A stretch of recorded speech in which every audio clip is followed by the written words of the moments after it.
Bismillahirrahmanirrahim. Assalamualaikum warahmatullahi wabarakatuh. Alhamdulillahi rabbil alamin. Wassalatu wassalamu ala rasulillahil amin nabiyina Muhammadin wa ala alihi wa sahbihi wa man sara ala nahjihi wa tamassaka bihadihi ila yaumiddin, amma ba'd. Ma'asyiral muslimin wal muslimat rahimani wa rahimakumullah. Tentu kita awali kajian kita dengan memuja dan memuji Allah Subhanahu wa taala atas segala nikmat yang Allah berikan kepada kita. Nikmat yang sangat banyak. Nikmat yang sangat berlimpah. Nikmat yang mana Allah Subhanahu wa taala sampai mengatakan wa in ta'uddu ni'matallahi la tuhsuha. Jika kalian hendak menghitung nikmat Allah, maka kalian tidak akan dapat menghitungnya. Menunjukkan bahwa nikmat Allah Subhanahu wa taala sangat banyak, sangat berlimpah ruah kepada kita semua. Dan nikmat Allah Subhanahu wa taala, ma'asyiral muslimin, senantiasa beriringan dengan ujian.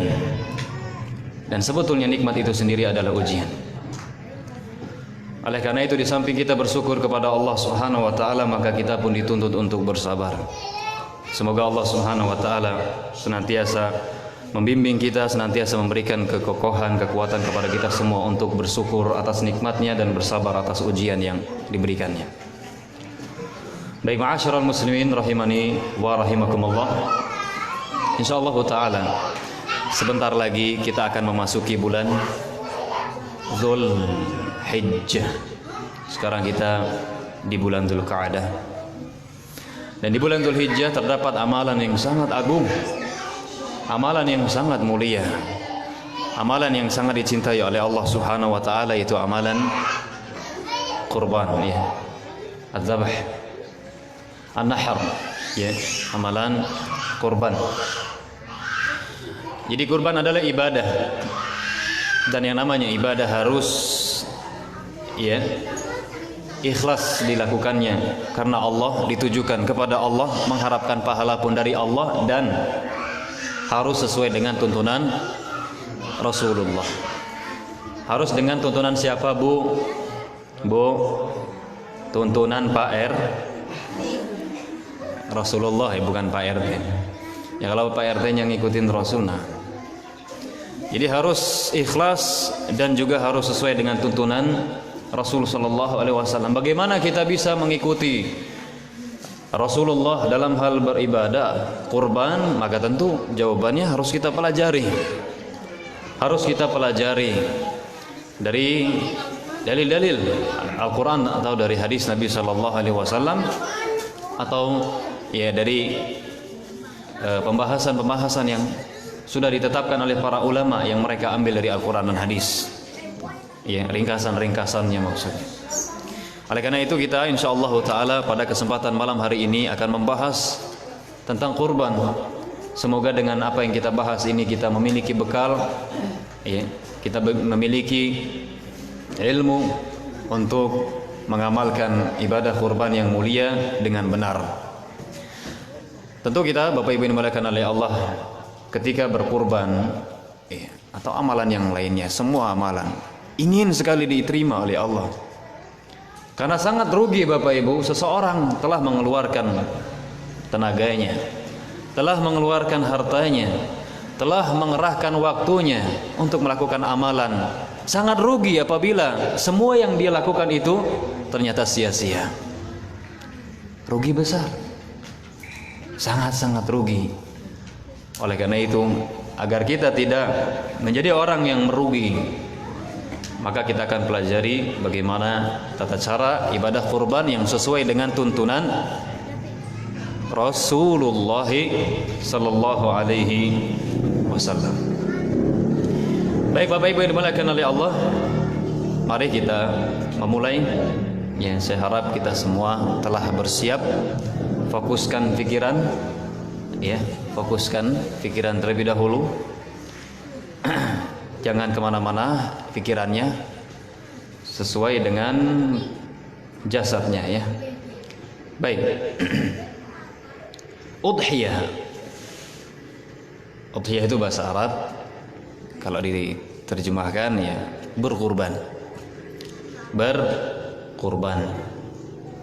Udhiyah Bapak Ibu yang dimuliakan oleh Allah. Apa tadi? Kalau bahasa ini ya berkurban ya, udhiyah itu berkurban dah gitu aja deh. Udhiyah. Udhiyah Bapak Ibu dimuliakan oleh Allah secara bahasa adalah menyembelih hewan di waktu duha. Itu secara bahasa. Udhiyah adalah menyembelih hewan di waktu duha. Waktu duha kapan sih Pak? Waktu duha ya, adalah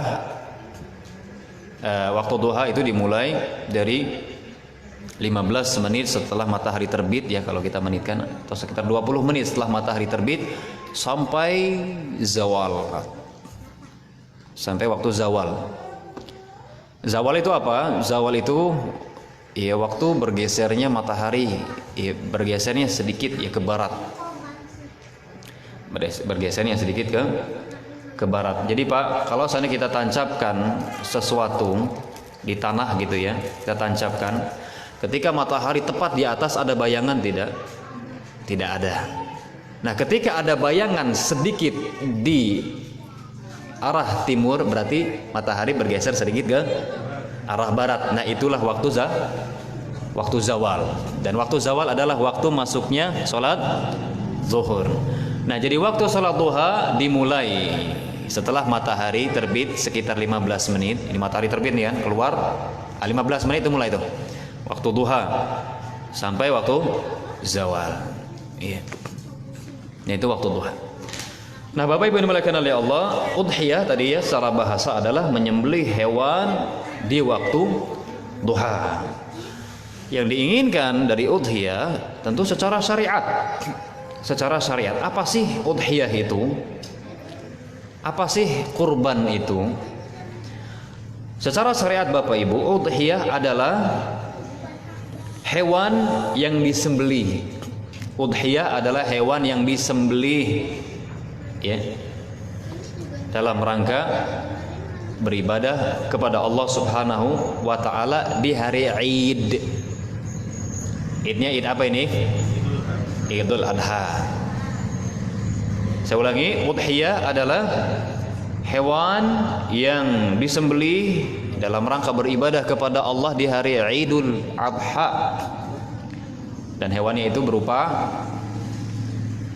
unta, sapi, kambing. Unta, sapi atau kerbau, kambing atau domba. Nah, ini dia yang dimaksud dengan apa, Bu? Udhiyah. Pakai dad, pakai dha ya. Udhiyah. Ibu-ibu bisa mengulang, Bu? Bisa mengulang di rumah. Ya. Mengulangnya di rumah aja. Baik. Jadi itu yang dimaksud dengan udhiyah. Jadi kalau ditanya kurban itu apa sih? Nah, kurban adalah hewan yang disembelih di Idul, di hari Id. Ya, Idul Adha. Bisa ditambahkan dan di hari tasyrik. Di hari tasyrik berupa unta, sapi atau kambing. Taib, Idul Adha kapan jatuhnya Bapak Ibu? 10 Dzulhijjah. Hari tasyrik 11, 12, 13. Nah, ini dia. Dan insyaallah nanti kita akan bahas waktu-waktunya. Taib, berkurban Bapak Ibu dimuliakan oleh Allah. Hukumnya adalah sunnah muakkadah. Tentu kita sangat tahu dalam masalah fikih terjadi perselisihan ya di antara para ulama. Namun kita memilih pendapat yang menurut kita berdasarkan dalil lebih kuat. Menurut kita berdasarkan dalil, bukan menurut kita berdasarkan ya perasaan saja, enggak. Menurut kita berdasarkan dalil dan ilmu usul yang kita miliki, ternyata itu yang lebih kuat, maka itu yang kita ikuti atau kita pilih. Taib. Udhiyah atau berkurban hukumnya apa tadi? Sunnah muakkadah. Sunnah muakkadah. Taib. Dalilnya, dalil sunnahnya Di antaranya adalah firman Allah Subhanahu wa taala yang sudah kita ketahui, fasalli li rabbika wanhar. Fasalli li rabbika wanhar. Salatlah engkau dan berkurbanlah. Salatlah salat Id, ya. Berkurbanlah dan berkurbanlah engkau. Dalam surat Al-Kautsar. Dan juga berdasarkan hadis dari sahabat yang mulia Anas bin Malik radhiyallahu taala anhu bahwa Nabi sallallahu alaihi wasallam dhaha bikabshain amlahain aqranain zabahahuma biyadihi wa samma wa kabbara wa wada'a rijlahu ala sifahihima. Bahwa Nabi sallallahu alaihi wasallam, ya, beliau berkurban. Beliau berkurban dengan 2 ekor kambing, ya, yang belang. Kambingnya itu belang, banyak warna, ini hitam putih dan banyak warna putihnya, serta aqranain, kambingnya tersebut bertanduk, ya. Beliau sembelih kedua kambing tersebut dengan tangan beliau sendiri. Jadi beliau sendiri yang menyembelih, ya, beliau menyebutkan bismillah serta beliau bertakbir dan beliau meletakkan kaki beliau di atas lehernya. Di atas lehernya. Nah, di sini Bapak Ibu dimuliakan oleh Allah, kita mendapatkan pelajaran bahwa kurban itu hukumnya sunnah muakkadah. Sunnah muakkadah. Tapi kalau ada yang bertanya, bukankah tadi di dalam firman Allah wanhar perintah dan hukum asal perintah, bukankah hukum asal perintah menunjukkan wajib? Iya, jawabannya iya. Hukum asalnya menunjukkan wajib. Ya, perintah, kalau kita mendapati perintah dalam Al-Qur'an atau hadis, hukum asalnya wajib. Ya. Kecuali ada dalil yang menunjukkan tidak wajib. Ada dalil lain yang menunjukkan tidak wajib. Kalau ada lagi yang berkata, bukankah di sana ada dalil atau ada dalil? Ya, dari sahabat yang mulia Abu Hurairah radhiyallahu taala anhu, yang mana ya disebutkan di situ, man kana lahu sa'atun wa lam yudhi fala yaqrabanna musallana. Barang siapa yang punya kelonggaran, punya duit, ya, dia mampu memberi kurban, punya kelapangan, lalu dia tidak berkurban, jangan dekat-dekat tempat sholat kami. Bukankah ini ancaman berarti? Bukankah ini menunjukkan berarti wajib? Memang, ya, ulama Hanafiyah, Imam Abu Hanifah berpendapat wajib berkurban. Namun Bapak Ibu dimuliakan oleh Allah, kita katakan betul, ya, ada tadi perintah dari Allah wanhar, betul menunjukkan wajib, tapi kita punya dalil. Kita punya dalil yang lain yang menunjukkan bahwa perintah tersebut tidak menunjukkan wajib tapi menunjukkan sunnah. Tapi dalilnya adalah firman Allah. Dalilnya adalah hadis Nabi sallallahu alaihi wasallam, "Idza ra'aitum hilal dzil hijjah wa arada ahadukum an yudhi falyumsik sya'rahu wa dhufrahu." Kama qala Nabi sallallahu alaihi wasallam. Barang siapa, kata Nabi sallallahu alaihi wasallam, barang siapa yang melihat hilal Dzulhijjah, maksudnya apa, Pak? Barang siapa yang masuk dia hidup, ya, dia masuk bulan Dzulhijjah dan dia ingin berkurban, dan salah seorang di antara kalian ingin berkurban. Ini, Pak, yang menjadi pembahasan kita. Dan dia ingin berkurban, maka hendaklah dia menahan. Maksudnya dia menyukur rambut atau bulu, ya, dan menggunting kukunya atau memotong kukunya, tahan. Ya, sampai menyembelih hewan nanti. Kalau seandainya, Pak, berkurban itu hukumnya wajib, tidak mungkin Nabi Shallallahu Alaihi Wasallam, ya, mengatakan dan salah seorang di antara kalian ingin. Jadi dikembalikan kepada kemauan. Jadi ada pilihan mau atau tidak, gitu. Mau atau tidak.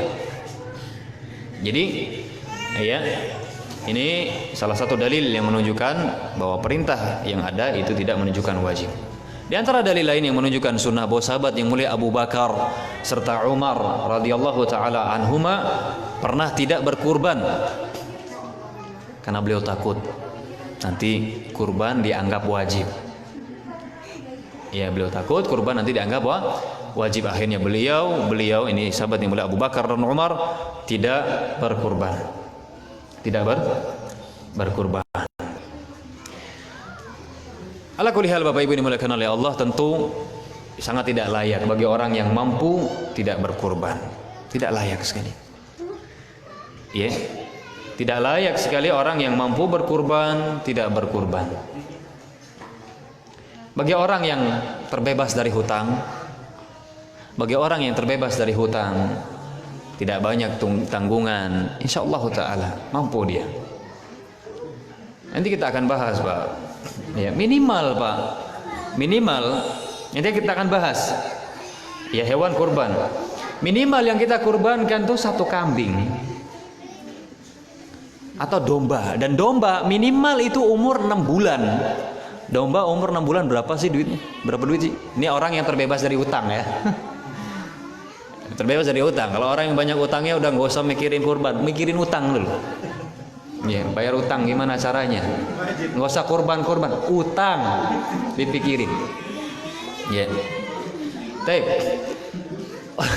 Umur 6 bulan. Domba umur 6 bulan berapa sih? 6 bulan. Kecilan. Itu sah. Itu sah. Nanti kita akan bahas tenang umur-umurnya. Jadi insyaallah taala orang yang terbebas dari utang, ya dia alhamdulillah punya tabungan, mampu, Pak. Enggak harus sapi. Tidak harus sapi, kambing jadi. Enggak harus jantan, betina pun oke. Ya, betina pun oke. Baik, jadi itu Bapak Ibu yang dimuliakan oleh Allah, hukum udhiyah, hukum berkurban. Apa tadi, Pak? Hukum berkurban, Pak? Sunnah muakkadah. Tapi Pak, saya ingatkan untuk saya dan kita semua, jangan pernah sekali-kali ketika kita mengetahui oh ini sunnah kemudian kita meremehkannya. Lah cuman sunnah. Jangan. Kita tahu ini sunnah, kita tahu ini wajib, supaya kalau seandainya memang qadar Allah ada kebutuhan yang lebih penting, kemudian kita tidak melakukannya, maka kita tidak jatuh kepada dosa. Tapi kita ingin melakukannya. Jadi jangan diremehkan. Ada orang apabila kita katakan kepada dia ini sunnah, seakan-akan kita mengatakan kepada dia udah tinggalin aja. Ada yang kayak gitu. Cuma sunnah doang ternyata. Ini hukumnya apa, Pak Ustadz? Sunnah apa wajib? Sunnah. Oh berarti ya cuma sunnah lah. Apa-apa. Jadi seakan-akan tinggalkan. Enggak seperti itu. Orang yang cinta kepada Nabi tentu dia akan berusaha mengamalkannya. Ya. Minimal dia tidak meremehkan, Pak. Kalaupun tidak mengamalkan, ya dia tidak berdosa kalau memang itu hukumnya sunnah. Tapi dia tidak meremehkan. Baik, Bapak Ibu dimuliakan oleh Allah. Kita akan masuk ke pembahasan tentang hewan kurban itu sendiri. Hewan kurban. Bapak Ibu dimuliakan oleh Allah, kita akan masuk ke pembahasan syarat-syarat hewan kurban ya. Dari jenis. Atau sebelumnya, hewan kurban, Pak, yang sah dijadikan hewan kurban, saya ulangi. Hewan kurban yang sah dijadikan hewan kurban adalah hewan yang dimiliki secara syar'i. Apa, Pak? Hewan kurban yang sah dijadikan kurban adalah hewan yang dimiliki secara syar'i. Kalau tidak secara syar'i, tidak sah. Contohnya ada orang dia mengatakan, alhamdulillah tahun kurban karena kemarin tembus togelnya. Togel nggak sah, nggak akan diterima oleh Allah Subhanahu Wa Taala. Ya, alhamdulillah ya kemarin ya jalan-jalan terus ada ya domba orang, ya saya ambil satu, alhamdulillah jadi bisa berkurban. Nggak sah. Itu punya orang ya. Ingat, hewan yang sah dijadikan hewan kurban ada hewan yang dimiliki secara syar'i. Jadi nggak sah kalau dapat ngerampok, dapat maling, dapat nyopet, ya dapat judi, ya nggak bisa, nggak diterima oleh Allah Subhanahu wa Ta'ala. Jangankan untuk kurban, ya, untuk kita makan bukan kurban saja tidak boleh, tidak halal. Apalagi ini untuk kurban. Baik, Bapak Ibu dimulakan oleh Allah. Kemudian hewan kurban itu harus unta atau sapi atau kambing. Ya sapi ya disamakan dengannya kerbau, kambing ya samakan dengannya domba. Selain ini tidak boleh. Jadi nggak sah, Pak. Ada orang mengatakan sakun duwene pitik. Bahan kewae pitik kowe. Ora ketuku ya. Nggak sanggup beli kambing, udah punyanya ayam, udah ayam aja deh. Nggak sah. Nggak sah dijadikan kurban. Ya kalau dikatakan halal nggak, ya kalau motongnya sesuai dengan syariat halal. Tapi bukan dikatakan sebagai hewan kurban, karena hewan kurban harus dari bahimah ya, bahimatul anam itu unta atau sapi ya disamakan dengannya kerbau atau kambing ya disamakan dengannya domba. Ya. Baik, apa dalilnya harus hewan-hewan ini tidak yang lain? Dalilnya adalah firman Allah Subhanahu wa taala dalam surat Al-Hajj ayat 34. Allah Subhanahu wa taala mengatakan walikulli ummatin ja'alna mansakan liyadhkuru ismallahi 'ala ma razaqahum min bahimatil an'am. Allah mengatakan bagi setiap umat kami jadikan ya, kami syariatkan memiliki kewajiban ya menyembelih agar mereka mengingat nama Allah. Ya, agar mereka mengingat ya Allah Subhanahu wa taala atas nikmat yang Allah berikan kepada mereka berupa bahimatul an'am. Para ulama tafsir Bapak Ibu sepakat bahwa maksud dari bahimatul an'am adalah ini, unta atau sapi atau kambing. Ya, atau kambing. Dan tidak ada satupun riwayat yang menyebutkan bahwa Nabi atau para sahabat mereka berkurban dengan selain ini. Enggak pernah diriwayatkan bahwa Nabi pernah berkurban dengan ayam, padahal ada ayam. Ya, dengan kuda gitu ya. Gajah kan gede ya. Oke dagingnya. Enggak sah. Tidak sah. Ya. Jadi harus dengan ini. Dan perlu kita ingat Bapak Ibu dimuliakan oleh Allah. Ya. Satu kambing, ini sudah kita ketahui sebetulnya, ya untuk mengingat saja, untuk merojah. Satu kambing cukup untuk satu kepala keluarga dan keluarganya. Satu kambing cukup untuk satu kepala keluarga dan keluarganya. Sedangkan onta atau sapi atau kerbau untuk 7 keluarga dan keluarga mereka. Cukup. Dalilnya adalah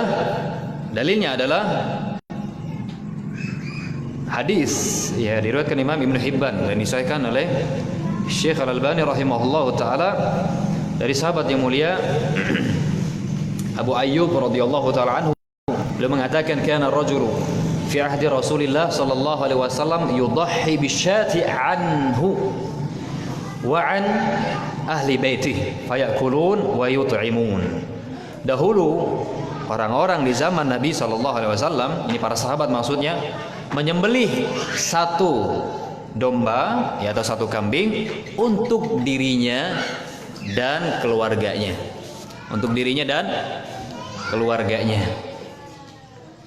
Dan mereka makan serta memberi makan orang lain dari hewan kurban tersebut. Adapun dalil yang menunjukkan bahwa unta atau sapi itu cukup untuk 7 dari sahabat yang mulia Jabir bin Abdullah radhiyallahu taala anhu, beliau berkata, "Naharna ma'a Rasulillah sallallahu alaihi wasallam 'amal Hudaybiyah al-badanata an sab'atin wal baqarata an sab'atin." Kami menyembelih kurban bersama Rasul sallallahu alaihi wasallam ya pada tahun Hudaybiyah. Satu onta untuk 7 orang dan sapi untuk 7 orang. Jadi Bapak Ibu, Bu, masih bersama kami Bu? Oh iya masih. Jadi Bapak Ibu dimuliakan oleh Allah, kurban, ya kurban, sekali lagi cukup untuk satu orang dan keluarganya. Jadi kesalahan Pak yang tersebar di masyarakat, atau termasuk kesalahan yang tersebar di masyarakat adalah gantian kurbannya. Kurbannya kan gantian. Tahun ini si bapak yang kurban. Tahun ngarepe ibu es. Tahun ngarepe ya anak sing apa? Yang pertama gitu ya, anak yang pertama. Terus seperti itu. Ingat Bapak Ibu, kurban ini adalah ibadah tahunan. Ibadah tahunan, bukan ibadah sekali seumur hidup. Kurban adalah ibadah tahunan, bukan ibadah sekali seumur hidup. Jadi bukan berarti ntar kalau bapaknya, emaknya, anak pertama, kedua, ketiga, keempat selesai, oh berarti udah selesai, wis kurban kabeh. Enggak, setahun sekali. Jadi kurban itu ibadah tahunan, bukan ibadah seumur hidup sekali seumur hidup, bukan. Ya. Jadi salah kalau seandainya gantian gitu, salah. Udah bapak yang menyembelih itu untuk orang-orang yang ditanggungnya, ya, keluarga yang ditanggungnya, seperti itu. Ini cukup. Jadi pahala semuanya dapat. Pahalanya ya didapatkan oleh semuanya. Jadi jangan takut. Jangan takut. Baik, Bapak Ibu yang dimuliakan oleh Allah. Selanjutnya kita akan bahas umur hewan yang sah dijadikan kurban. Kalau onta ba'ir ya, maka umurnya 5 tahun, ya genap 5 tahun masuk ke 6. Ini apa? Onta. Sapi atau kerbau, maka dia sudah genap 2 tahun. 2 tahun ini minimal. 2 tahun masuk ke 3 ya, tahun ketiga. Sudah genap 2 tahun. Kambing itu 1 tahun. Kambing. Wedus gembel sama kambing beda enggak? Beda. Atau domba ya. Wedus gembel domba kan? Iya. Kalau kambing 1 tahun masuk ke 2 ya, jalan 2 tahun. Kalau domba tadi 6 bulan. 6 bulan. Nih, menunjukkan Bapak Ibu bahwa syariat Islam ini tidak mau memberatkan. Tidak mau memberatkan. Ya. Beneran, Allah Subhanahu wa taala tidak memberatkan sama sekali hambanya. Jadi ini umur ya, umurnya. Coba kita ulang Pak, Bu. Kalau onta 5 tahun, sapi 2 tahun, ya, sapi atau kero ya. Kambing 1 tahun. Kemudian domba 6 bulan. Nah, itu dia. Sekarang baru lahiran ya, belum ya. Mentang-mentang gede, sapi ini gede. Tapi baru ngelahirin, ya nggak sah. Tidak sah karena umurnya belum pas.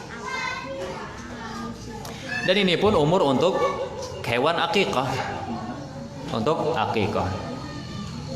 Itu segitu umurnya. Baik, Bapak Ibu yang dimuliakan oleh Allah, kita akan bahas selanjutnya syarat yang berikutnya terkait dengan hewan kurban. Dia harus terbebas dari cacat, ya. Dia harus terbebas dari cacat yang membuatnya tidak sah. Nanti ada cacat yang dia dimaafkan. Baik. Jadi harus terbebas dari cacat yang tidak dimaafkan gitu ya. Disebutkan dalam hadis Nabi Shallallahu Alaihi Wasallam bersabda, arba'atun, beliau berisyarat Pak, arba'atun la tujzi'u fi dhahaya. Ada 4 hewan yang tidak sah dijadikan kurban. Yang pertama kata beliau, al-aura'u awaruha, al-bayinu awaruha, al-aura'u al-bayinu awaruha, wal arja'u al-bayinu arajuha, wal maridatu al-bayinu maraduha, wal ajfa allati la tunqi. Nabi mengatakan 4 nih Pak ya. Ini kaidah Pak, supaya kita tahu hewan yang cacat bagaimana, yang enggak sah. Baik. Yang pertama kata Nabi, al-aura, yang buta sebelah dan jelas butanya. Buta sebelah dan jelas butanya. Jelas ini bagi kambingnya atau bagi orang yang melihat Pak? Bagi orang yang melihat. Iya. Jadi kalau seandainya kambingnya katarak, ya orang ngelihatnya sehat-sehat aja gitu ya. Cuman bagi dia buta, maka ini sah saja. Ya sah saja. Jadi jelas itu bagi orang yang melihat. Jadi kata Nabi Shallallahu Alaihi Wasallam, yang tidak sah yang pertama adalah al-awra al-bayinu awruha. Ini hewan yang buta sebelah, bukan picak Pak ya, bukan picak. Salah kalau aura diterjemahkan picak. Ini buta sebelah dan jelas butanya. Kemudian wal arja, pincang. Ya, pincang dan jelas pincangnya. Batasannya Bapak Ibu, hewan yang jelas pincangnya. Kalau seandainya dia bersama kawan-kawannya, dia ketinggalan. Ini jelas. Tapi kalau seandainya dia masih bersama kawan-kawannya, masih pincang-pincang sedikit ya, maka ini tidak masalah. Tapi tetap yang utama adalah yang terbebas dari ini tentunya. Terbebas dari yang lebih utama. Itu yang pincang. Kemudian ya, yang sakit dan jelas sakitnya. Yang sakit dan jelas sakitnya. Kalau seandainya ada kambing Pak meriangin, ya, terus orang yang melihat ini, pokoknya nggak jelas lah, kamu sakit apa enggak gitu. Berarti jelas nggak ini sakitnya? Jelas nggak? Enggak. Sedangkan yang nggak sah itu yang jelas sakitnya. Ini kalau nggak jelas, mungkin dia panas dalam dia, panas dalam. Ya maka tidak masalah. Atau biasanya Pak, setelah disembelih ketahuannya, di hatinya ternyata ada belatungnya gitu ya. Gimana Pak? Gimana, sah nggak? Sah kenapa? Karena nggak jelas. Nggak ketahuan. Iya, sakit hati dia. Sampai ada belatungnya. Baik, jadi yang sakitnya itu jelas sakitnya. Sakitnya itu jelas. Kemudian yang kurus, nah ini nggak sah, yang kurus sekali, ya, yang kurus sekali, ini pun tidak sah. Ibu yang dimuliakan oleh Allah, tentu dalam ibadah kurban kita memilih yang terbaik, ya. Memilih yang terbaik, ya, yang mahal, kemudian yang bagus juga, ya. Tentu itu yang terbaik jika kita mampu. Nah, di tempat ini Pak, kalau seandainya ada penyakit atau sakit yang lebih parah, jelas lebih tidak sah. Kalau tadi mata buta sebelah, kalau buta semuanya, lebih tidak sah, lebih tidak sah. Jangan sampai ada orang mengatakan, oh kan yang nggak sah sebelah, kalau dua-duanya berarti sah. Ini orang ngawur, iya, ngawur kalau seperti ini. Allah mengatakan, ya, kata Allah kan la taqrabuz zina, jangan kalian dekati zina. Berarti kalau langsung nyemplung ke zina serapopo. Ya kita omongin aja, jangan pegang kabel, ada listriknya. Jangan dekati kabel, ada listriknya. dia akan ngomong gitu, kalau megang nggak apa gitu, ya silahkan. Bentar lagi ada ambulan datang ya. Jadi kalau lebih parah, ya lebih parah, maka tidak boleh. Seperti buntung ya kakinya, ada yang buntung kakinya, ya ini jelas lebih parah, maka tidak boleh. Tapi kalau seandainya Pak, ya seperti seandainya tidak parah gitu ya, seperti kupingnya pecah atau luka atau tanduknya, kemudian mohon maaf ya di matanya mengeluarkan kotoran, maka ini tidak masalah. Maksudnya ya makruh saja, tidak sampai tidak sah ya. Tapi tetap yang lebih utama adalah yang terbaik, yang terbebas dari segala penyakit. Baik Bapak Ibu yang dimuliakan oleh Allah, hewan kurban Pak, kapan menjadi hewan kurban? Kapan menjadi hewan kurban? Jawabannya manakala dita'yin, ditegaskan.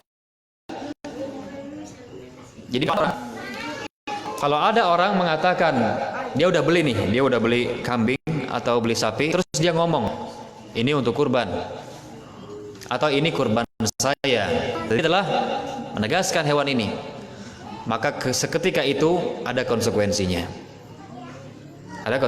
Pertama, nggak boleh. Pertama, hak kepemilikannya lepas. Jadi punya dia lagi, itu punya Allah Subhanahu Wa Taala. Sehingga tidak boleh dijual. Tidak boleh dijual, tidak boleh disuruh narik gerobak, ya.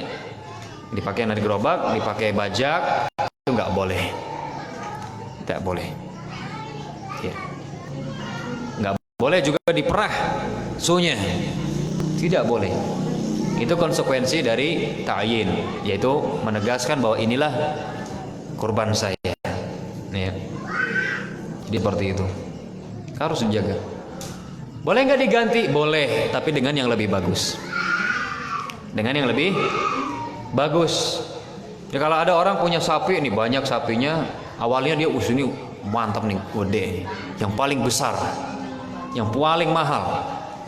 Kamu Mbak ya, P gitu ya, jadi kurban saya tahun ini. Bentar lagi, ya. Udah tegaskan. Terus berubah pikiran. Nggak usah kamu, jangan kamu lah gitu, yang lain aja. Boleh nggak Pak? Nggak boleh. Kalau lebih jelek atau lebih ringan, ya lebih rendah. Kalau yang lebih baik maka tidak masalah.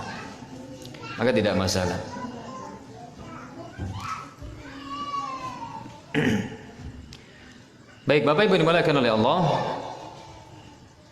Selanjutnya, tadi waktunya sudah ya. Waktu penyembelihan maksud saya, kayaknya belum disinggung. Waktu penyembelihan kurban Bapak Ibu jelas sekali setelah sholat Id. Waktu penyembelihan kapan Bu? Setelah sholat Id. Bila salam ya imam salam, maka dimulailah waktu kurban. Ya boleh ya.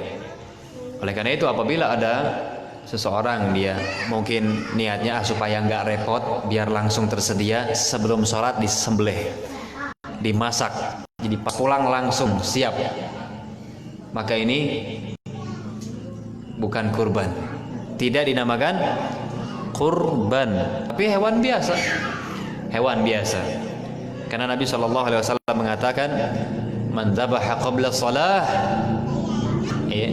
man dzabaha qabla shalah, kata Nabi SAW, barang siapa yang menyembelih sebelum salat, falyu'id makanaha ukhra, atau syatan ukhra, hendaklah dia mengulangi atau dia mengganti hewan yang lain. Jadi tidak sah apabila disembelihnya sebelum sholat. Jadi harus setelah sholat. Dan disunahkan Pak, segera. Kita dulu di Jogja, alhamdulillah itu benar-benar tertata. Jadi ada tim. Kambing kan, sapi sudah dikumpulkan, ada tempatnya. Jadi begitu kita ke lapangan, setelah sholat ada tim yang langsung nyembelih, masak. Untuk apa itu? Nanti untuk kita makan setelah khutbah, ya, setelah selesai. Iya. Karena menghadiri atau mendengarkan khutbah Id itu sunnah. Jadi boleh aja kita langsung pulang, nggak masalah. Tidak masalah. Tapi lebih afdal tentunya jika tidak ada keperluan, ya kita tetap mendengarkan. Jadi ada tim. Jadi begitu selesai sholat, selesai khutbah, sudah tersedia, siap makan. Kaum muslimin sudah siap makan. Ini seperti ini. Kalau sekarang kita disunahkan Id yang makan berangkat sholat kan gitu, nunggunya lama. Akhirnya ya udah deh, makan dulu aja, korbannya juga masih lama gitu. Jadi maksud kita tidak makan dulu berangkat ya sholat Idul Adha itu supaya nanti makan dari sembelihan begitu. Tapi sekarang lama, ya lama betul. Makanya yang terbaik Pak, yang terbaik sembelih sendiri. Kurban itu sembelih sendiri, itu yang terbaik sebagaimana dilakukan oleh Nabi Shallallahu Alaihi Wasallam. Cuman boleh ya dititipkan orang yang mengurus, boleh aja. Tapi lebih baik sendiri. Beneran, lebih baik sendiri. Ya itu yang lebih afdol. Karena itu yang dilakukan oleh Nabi Shallallahu Alaihi Wasallam. Meskipun boleh saja karena Nabi Shallallahu Alaihi Wasallam beliau pun pernah memerintahkan sahabat yang mulia Ali untuk mengurusi kurban. Tapi yang lebih utama sendiri udah. Ya, depan rumah ya sembelih, atau yang nggak harus depan rumah, pokoknya disembelih aja kurban. Ya kemudian nanti dijadikan ya sepertiga untuk dimakan, sepertiga disimpan, sepertiga disedekahkan. Seperti itu. Udah, nggak repot-repot, ya nggak ribut-ribut. Tapi boleh ya orang lain yang ngurus, ya dititipkan ke panitia kurban. Tapi panitia kurban pun harus paham fikih kurban supaya enggak gesekan. Nanti kita akan bahas insyaallah taala. Masih ada waktunya Pak? Kayaknya dari tadi nenggak harus gini. Belum ya? Maksudnya belum selesai gitu ya. Insyaallah kita lanjut sedikit ya setelah sholat. Ini pun saya ringkas. Baik Bapak Ibu dimuliakan oleh Allah. Waktunya sudah tadi ya. Waktu menyembelih sudah. Kapan Pak? Setelah Id. Sampai kapan? Hari tasriknya kapan? 11, 12, 13. Iya, jam berapa habisnya? Enggak, ya ghurub syams. Jadi selesainya itu tenggelamnya matahari di hari ke-13. Jadi asar ya, asar masih waktu apa? Waktu menyembelih. Karena Nabi sallallahu alaihi wasallam mengatakan ayyamut tasyrik ayyamud dzabh. Hari-hari tasyrik termasuk hari-hari menyembelih. Baik, Bapak Ibu yang dimuliakan oleh Allah, berikutnya